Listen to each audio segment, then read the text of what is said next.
అందరికీ నా హృదయపూర్వక నమస్కారాలు. జనసేన మద్దతుదారులకి, జనసేన వీర మహిళలకి, జన సైనికులకి, ఆంధ్రప్రదేశ్ ప్రజలకి, ప్రతి వర్గాలకి అందరికీ పేరు పేరున నా హృదయపూర్వక నమస్కారాలు. ఈ ఎన్నికలు ఈ మే 13న చాలా కీలకమైన ఘట్టం చేరుకోబోతుంది. మన భవిష్యత్తుని మనం నిర్దేశించుకునే సమయం.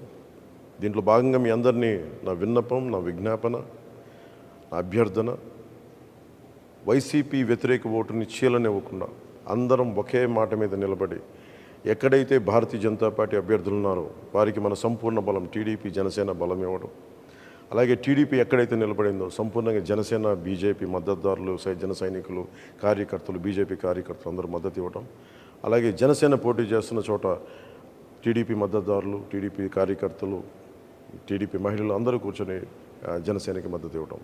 సమిష్టిగా ఇది కూటమి గెలుపు, ఆంధ్రప్రదేశ్ గెలుపు.